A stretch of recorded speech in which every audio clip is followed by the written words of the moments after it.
Hello and welcome back to the Coreco Couch and our brand new episode.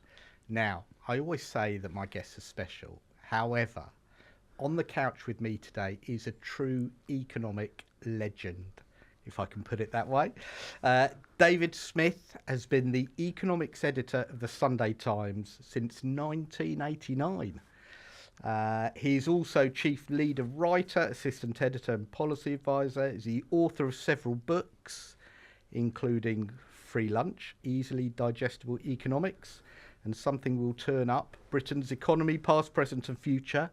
And it says here that you are also visiting professor at Cardiff and Nottingham universities, and a multi-award winner, of course. Thank you, Andrew. Yeah, all those things are true, and but you've embarrassed me by mentioning them. So, thank you. Not at all, and thank you so much for taking the time out to come and talk to us today. So, a long time in this world of economics. What was your journey into it? How did you get to? What was your interest in economics generally? It was almost accidental. That I remember when I was at school and starting in the sixth form. I was at school up in the Midlands, in the Black Country in the Midlands, and there was a notice outside. We hadn't at the start of the sixth form. We hadn't decided what subjects we were going to do, and there was a door open to a room, and it said, "Anybody who is thinking of doing economics, please come in." Yeah. And once the teacher had got us in, he closed the door and said, "Right, I've got you all." And there was no choice. I found it a very natural subject, you know. Yeah. So then I went on to do it at university, and I did a master's in economics as well. Yeah. So and I worked as an economist originally, first for Lloyds Bank, and then at a place called the Henley Centre for Forecasting.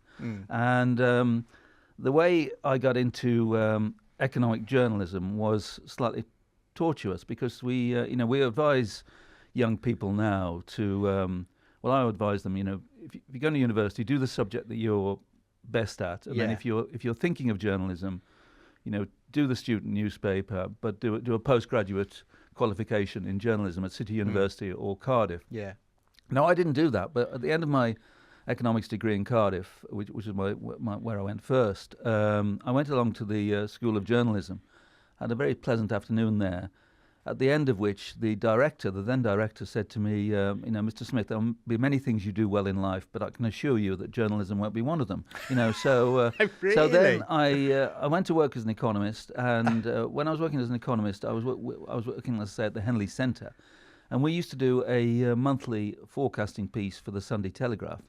And the then city editor of the Sunday Telegraph, a legendary financial journalist called Patrick Hutber, was moving to a new magazine, a magazine called Now Magazine, which was being set up by Jimmy Goldsmith, and he wanted somebody essentially to do the research for his columns, and so he offered the job to one of my colleagues who didn't want it. I found out about it, so I said I'd be interested, and that was the route in. And and then so it was very accidental. Yeah. It was not an organised career path. And then worked for that magazine, worked for another small paper, not far from where we're recording this podcast. And then I moved to the Times and then the Sunday Times. So that was the route, but it wasn't the traditional route into journalism. No, it's not, isn't it? I love the stories of how you make that.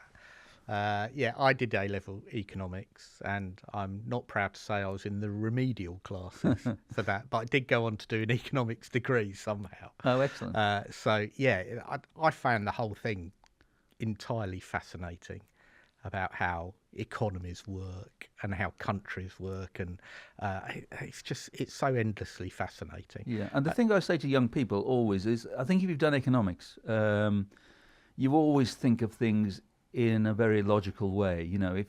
If somebody says to you, "Well, this is going to happen because of that," then I think if you've done economics, you think, "Well, does that follow?" Is there a route through from this to that?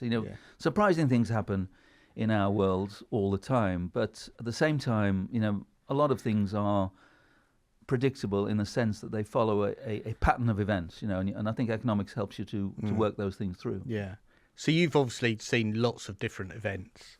What has been the standout event from an economic standpoint that you've covered that was your most memorable? Yeah, well, I started doing this, as long ago as just after Margaret Thatcher, not for the Sunday Times, just after Margaret Thatcher had become Prime Minister, and that period we had the big recession, the big manufacturing recession, lots of manufacturing industry was really destroyed in the period after that. But I think the things that I remember most are the dramatic things like Black Wednesday in September 1992, when we dropped out of the European exchange rate mechanism. And you may remember, the Bank of England, initially, we think about 5%, 4.5% interest rate has been quite high now, but the prevailing interest rate bank rate was 10%.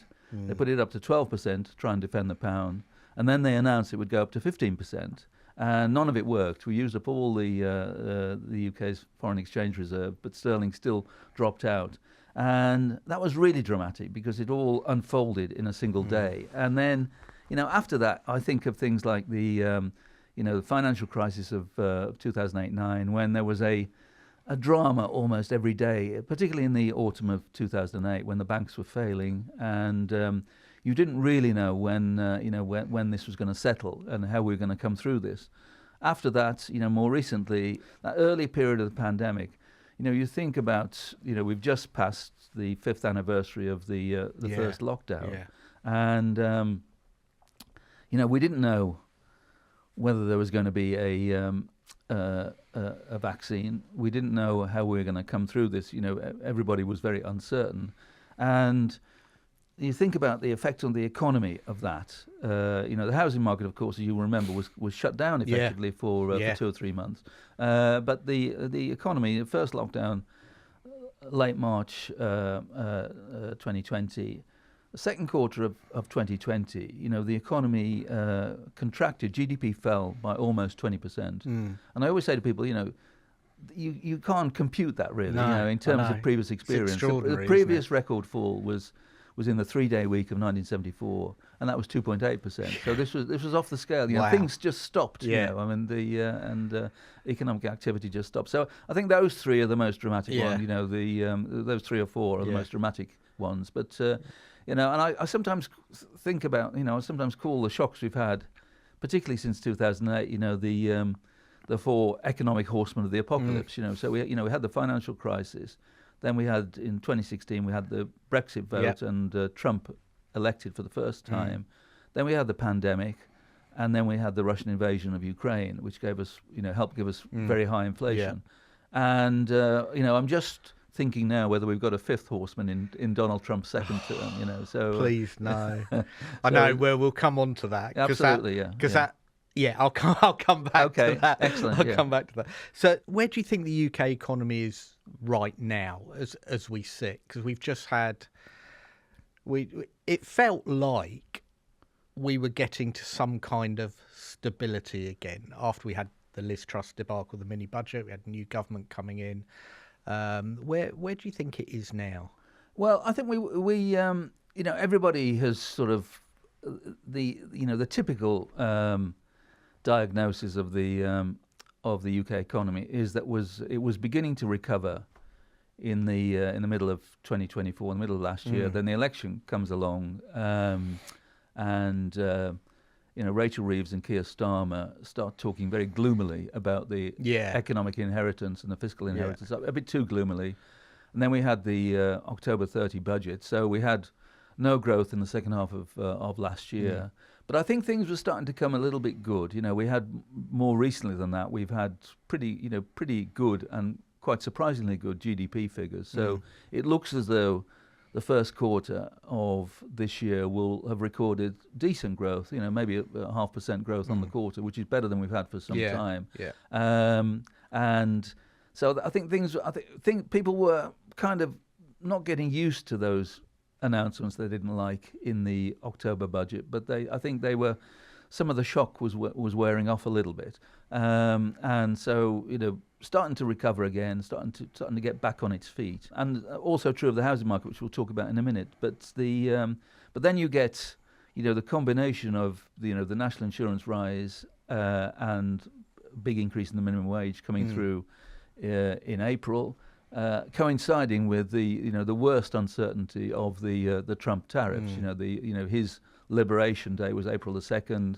The day before that, we'd had the national insurance and minimum wage increases. So I think it's just there's a little bit of a hurdle to get through now. But I think we were beginning to recover. And the reasons I say we were beginning to recover is that inflation is still above the 2% target, but wage growth is well above that. Yeah. So real incomes, real wages are rising.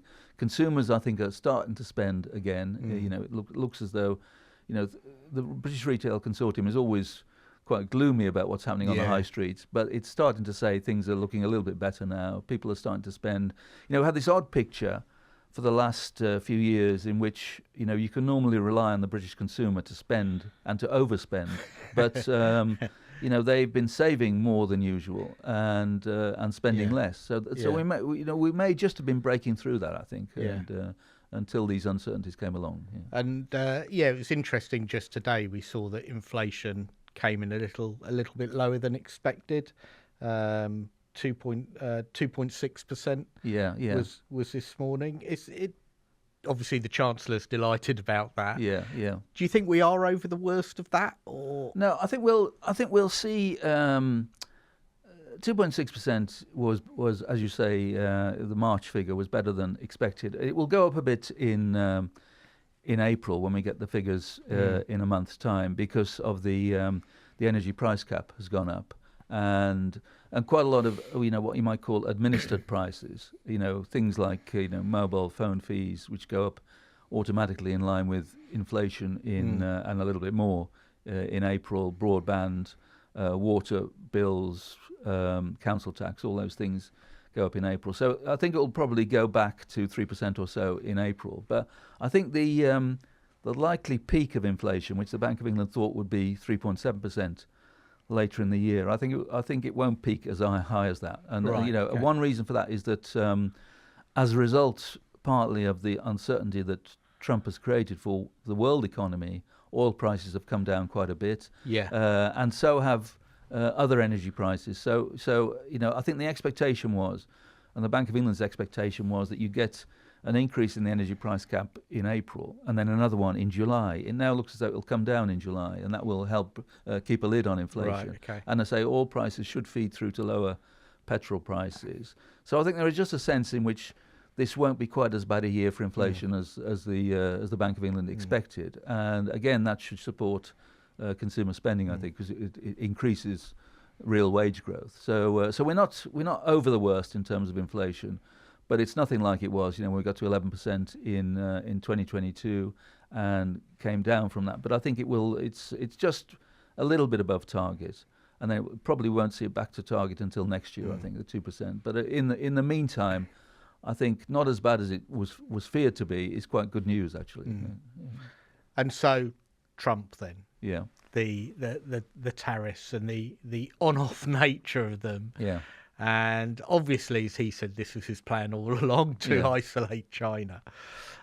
What is the effect? Because on one hand, that could be very inflationary, but on the other hand, it could just damage the economy. So do interest rates go up or do they go down? What is the effect of Trump's tariffs, and what do you think he will do?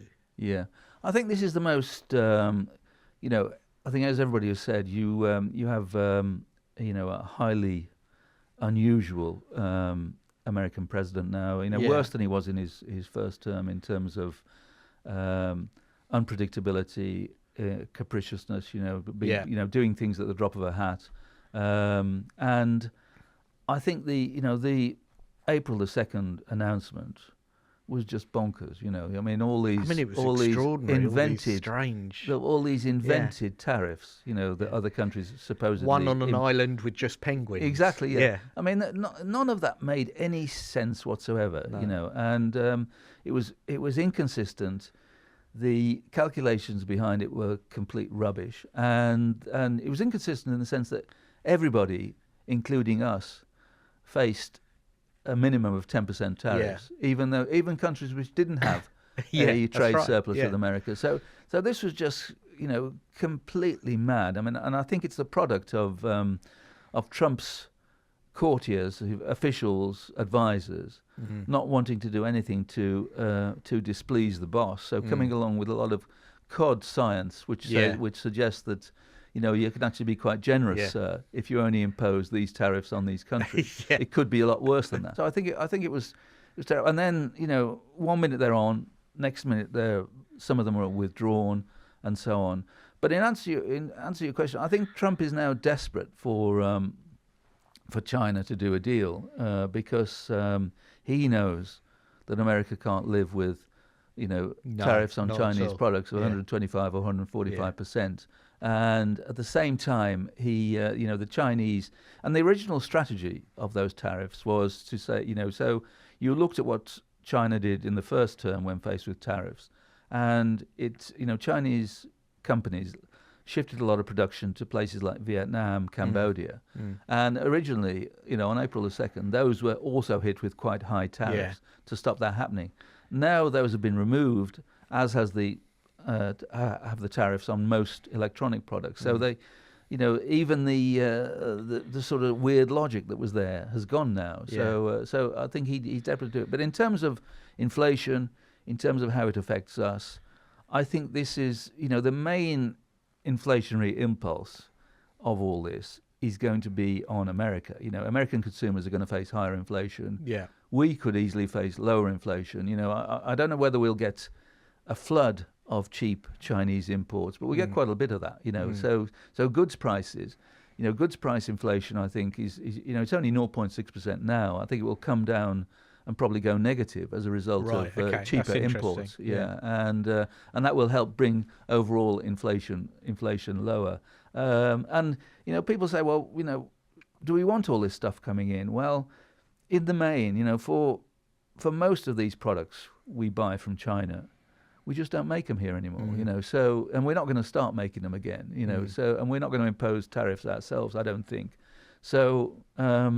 You've just got to go with the flow, If they come in, if it's, we used to make televisions in this country.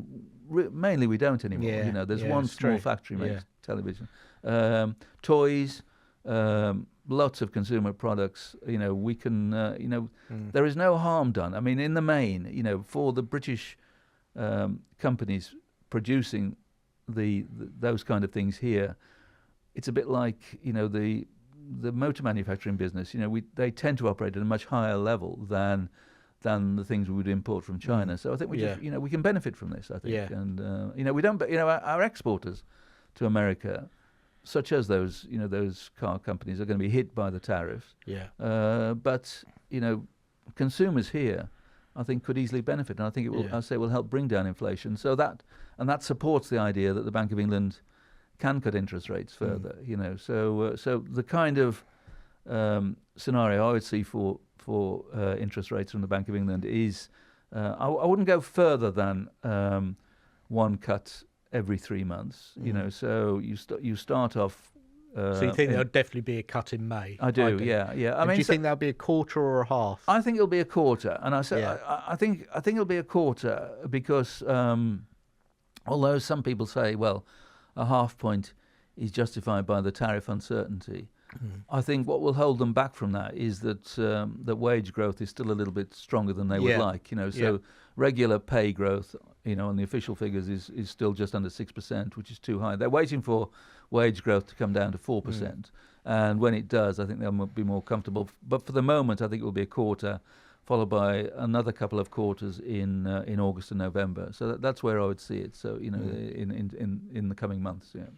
And do you think the government at the moment have sort of played all this quite in the right way, in the way of how they've handled Donald Trump and not putting reciprocal tariffs back and all of that? What if you're them? What would you do next? Yeah, I think you've got to, in dealing with Trump, you've got to, you've got to bite your lip, really. I mean, a lot of people would love Keir Starmer to be like Hugh Grant in Love Yeah, I was Actually. just about to say, yeah. And, Yeah, everyone wants that Love Actually and moment, say, don't they? Yeah. you're Mr. Trump, you're a preposterous fool, and we're having nothing to do with you. But that would not be No, exactly. sensible, No. everybody would love it. And the closest we come to it, I suppose, is. Emmanuel Macron did interrupt Trump when he was trying to say we've spent the most Yeah. on Ukraine, and he said, Yeah. "No, that's not true, Mr. President." And but they have an odd relationship anyway. Born of these sort of ridiculous handshakes that they have. Trump and Macron. But I think it's it's kind of demeaning to have to bite your lip and to constant and the interviews with government ministers. When they have to, bend over backwards not to directly criticise Trump, are excruciating to listen to. Yeah. But it's probably a sensible strategy, I think, and it's certainly sensible not to impose tariffs in reciprocation. I think because that just damages people here, and it doesn't do any good. And there is talk, obviously, of a trade deal. It used to be that a trade deal was something that would benefit us in the post-Brexit period. Now it's just a question of whether you can avoid the tariffs. I think we have to be a bit careful about that because what you don't want to do, you don't want to upset Trump, difficult though that is, but you also don't want to be seen to be, siding with America against all these other markets which are important to us. Yeah, correct. And I think the really difficult thing, but if they can pull it off, they'll do it very well, is to simultaneously, do something which is positive in the sense of avoiding tariffs with America, but also move closer to the EU. And they're talking about that as well. Initially in terms of agriculture and inspections and things like that, but improving on that thin trade deal that we had when we left the EU is also a good strategy. I think. Big emerging economies like India. Absolutely, yeah. And there's, we should be doing a lot more. We are not I don't think we're in the top 10 exporters to India, despite the historical connection between us. And we should be getting closer to India and having a trade deal. By the middle of the century, the three biggest economies in the world are going to be the US, China, and India. Yeah. So, and China, China and India. China is more difficult, I think, but it's still an important market for us. India, I think there is lots of potential there to do deals. Yeah, absolutely. And the Chancellor is just before we go to house prices.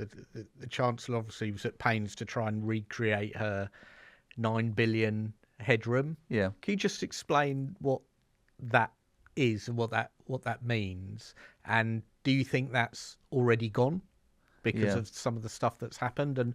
And does that mean that actually come the next budget they'll actually have to do something on taxation? Yeah, it's an interesting one. I think the way this works is that I think one of the mistakes, apart from sowing too much gloom, one of the mistakes that Rachel Reeves made in her first months in charge was she changed the rule for government debt. She in terms of using a different measure of government debt. But there are two fiscal rules. One is that debt has to be falling as a percentage of GDP in 5 years' time, and the other one is that what's known as the current budget deficit. In other words, the deficit on day-to-day spending has to be a surplus, or at least it has to be in balance, by in 5 years' time. So you only borrow to invest. Yeah. And in October, she met that second target by 9.9 billion, and then principally as a result of higher gilt yields, higher bond yields, she then had to find ways of also meeting that target in her spring statements in March. And coincidentally, and you can imagine the Treasury officials going through the spreadsheet, it was also done not just to the same 9.9 billion, but to a second decimal point. So somebody was having a bit of a joke with that. And it's a daft process because the nobody can say with any certainty, at least, and the Office for Budget Responsibility which poses these questions and these challenges, would admit, we can't tell exactly what borrowing is going to be in 5 years' time, what debt's going to be doing in 5 years' time, what the economy is going to be doing in 5 years' time. So to have a kind of a rule that is that precise is just very silly, really. It's, things don't work like that. So but that is what she's stuck with. Her position. Will she raise taxes in her autumn budget? I think it would be the easiest way of doing it, and the way that eventually might have to happen is that you'll remember that starting when Rishi Sunak was Chancellor, the government froze income tax allowances and thresholds, and also national insurance allowances and thresholds. So, normally they rise in line with inflation. He froze them, I think, initially for 5 years. Jeremy Hunt extended that for another couple of years. That is supposed to come to an end in 2028. Right. The easiest way, if she's under pressure to meet the rules, would be to say, well, I'm sorry, but I've got to extend that for another 2 years. So no tax increases now. Yeah. But the pain of freezing thresholds and allowances continues for another 2 years. And although everybody would say, and the political commentators would say, she's broken her promises on not to raise taxes for ordinary people and so on. I can tell you that freezing income tax allowances and thresholds is the most perfect stealth tax you've got, because it's wrong. Absolutely. It's wrong. It shouldn't be happening. There was legislation in the 1970s which said that in normal circumstances those allowances and thresholds would rise in line with inflation. But I explain it to intelligent people what's happening, and you can see their eyes glaze over. People don't notice it. People don't have an expectation that their tax allowances and thresholds are going to rise in line with inflation. They don't notice it. You notice it. You notice it over time, and it's a big effect over time. It's it's the biggest stealth tax increase in history. I can't remember what the latest figure is, but between 50 and 60 billion pounds will be raised as a result of this by the end of the period. But it's perfectly stealthy. So if she did it, I think there would be a shrug. And she can say she's doing nothing that the Conservatives didn't do already. Yeah. So that would be it. And then she's quite helped from next year onwards, because when she set the fiscal rules, she allowed herself. Initially, you had to meet it, and that's why there's all this scrabbling around for the 9.9 billion. But from next year, when I think 2029-30 becomes 3 years on, she's got quite a bit more leeway. So the balance is defined as 0.5% of GDP either way. 0.5% of GDP is about 18 billion quid. So it allows more leeway, So I think she'll get away with it without immediate tax increases. Yeah, I would have thought so, and that would be the sensible thing to do. Yeah, that makes sense. So house prices then. We've also seen today that house prices have increased 5.4% in the 12 months to February, which is up a bit according to ONS data. So house prices generally seem always resilient, don't they? They seem to be the gift that keeps on giving. Is that how do you see the housing market and the challenges it might have in 2025? Yeah, no, I agree absolutely. I mean, when you think back to September 2022, and it had a long period in which everybody was bemoaning the lack of housing affordability, mainly because the house price earnings ratio had been going up all the time, and so from a norm of 3.5 to 4, it's 8, 9, or 10, is very high. And the thing that kept housing affordable for people and for first-time buyers was the fact that mortgage rates were so low. And mortgage rates, as you know, came down during the 2010s. I mean, at the start of the era, we were still in the backwash of the financial crisis, and the banks needed the margins on mortgages. And then during the decade, even though bank rate didn't change very much, it stayed low.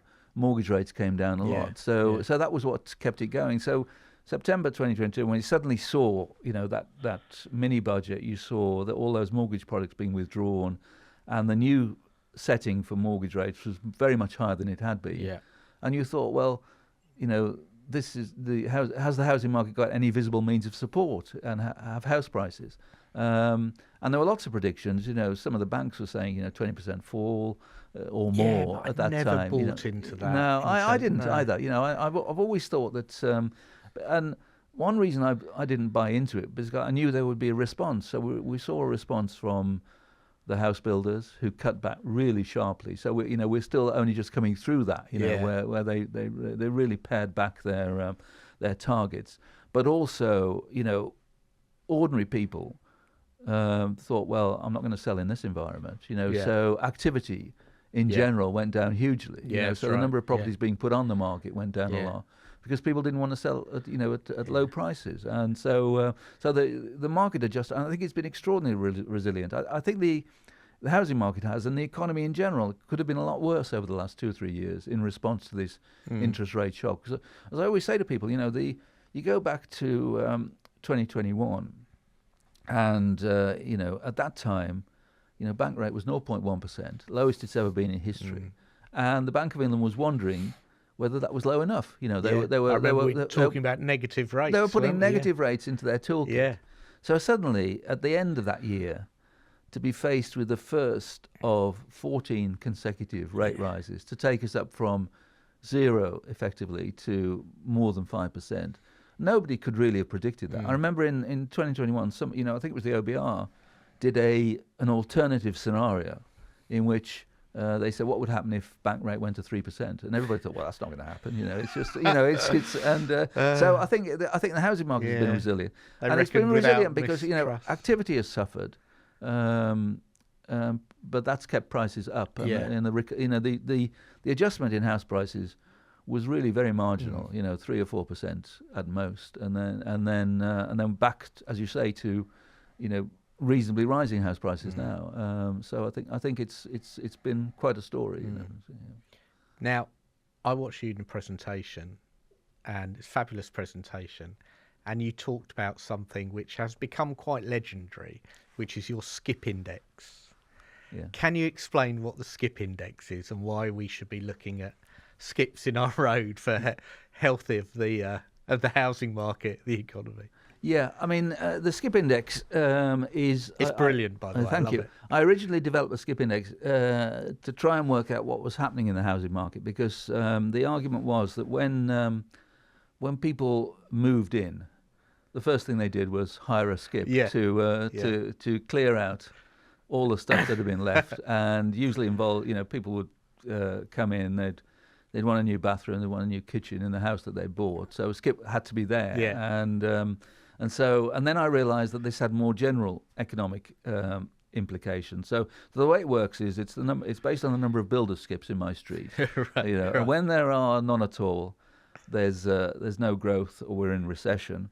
When there are 2, we're growing in line with what economists would call trend growth, so it's normal growth. And when there are 4, it's an unsustainable boom. And I think at the presentation you attended, Andrew, I think I did tell the story of the pandemic. When the pandemic first broke, there were no skips in the street because nobody wanted a builder anywhere near their house in case they brought COVID with them. Yeah.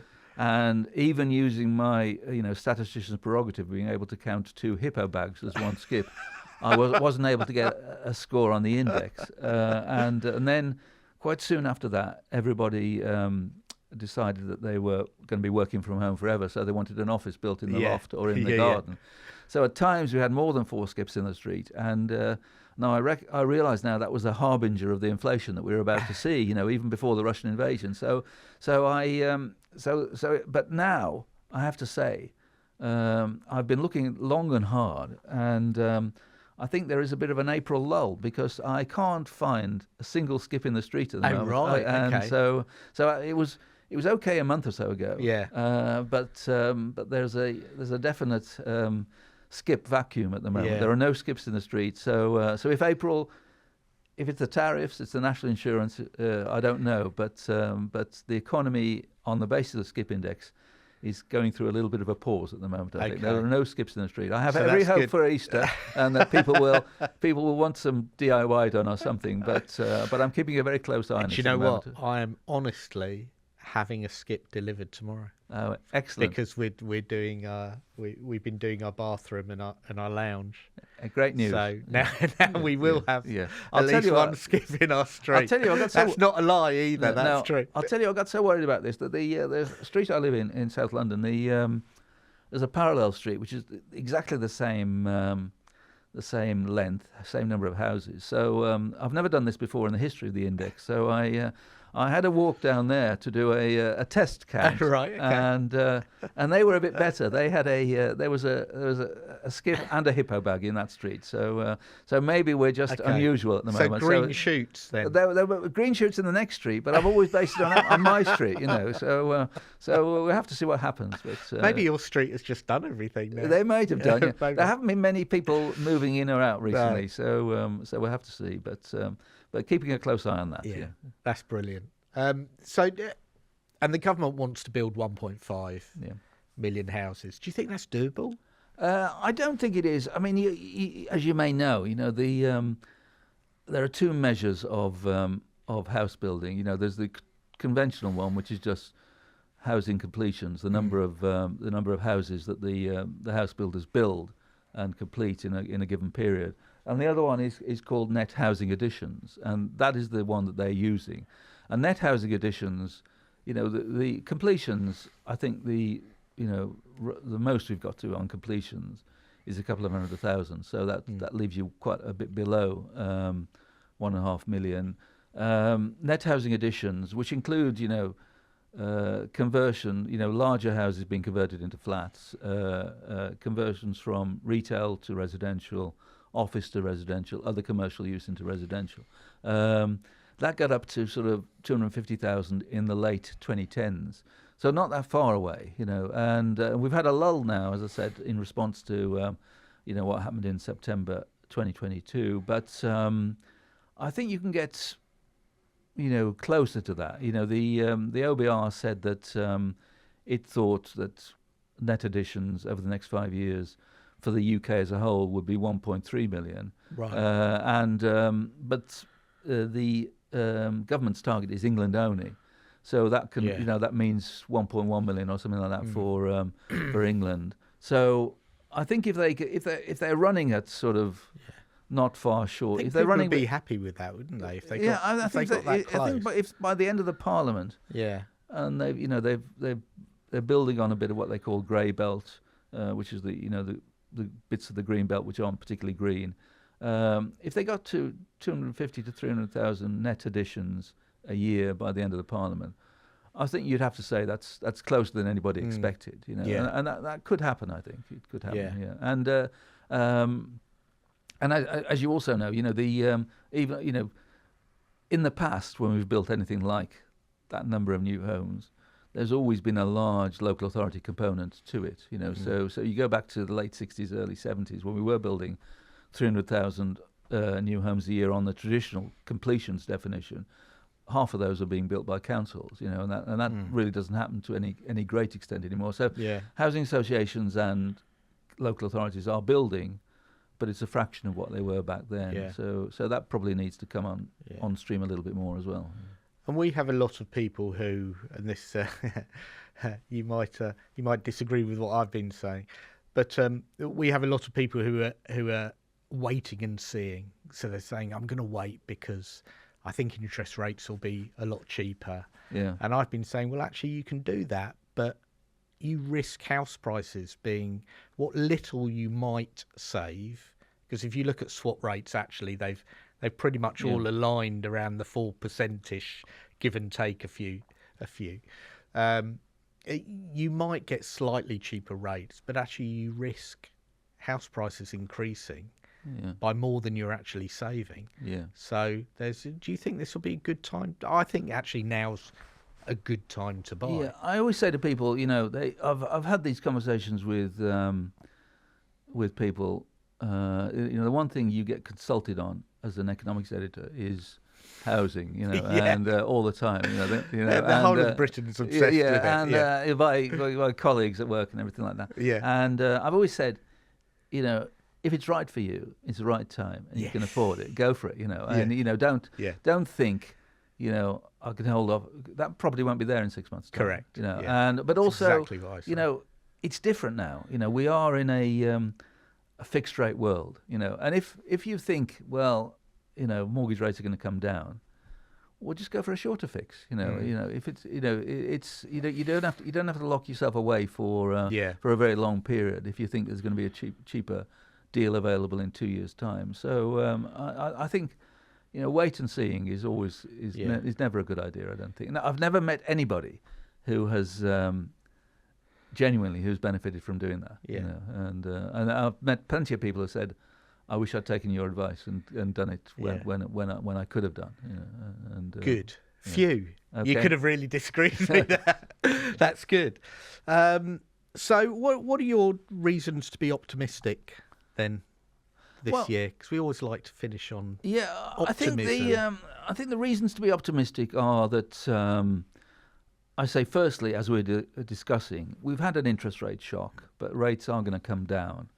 And I think rates will eventually settle at below 4%. I think they'll be probably something like 3.5% will be will be the end the terminal rate for UK bank rate, and that is good. So that is positive, I think, in terms of economic activity. Yeah, I think we've been through a very long period in which real incomes and real wages have been squeezed and in many cases falling, and that is not the case anymore. So and that's it's not going to be the case, I don't think, looking forward either. If you look at most assessments of where pay settlements are, they're for a long time, even though we had a 2% inflation target, the norm for pay increases was also 2%. But now it's a little bit higher than that. It's 3% or so.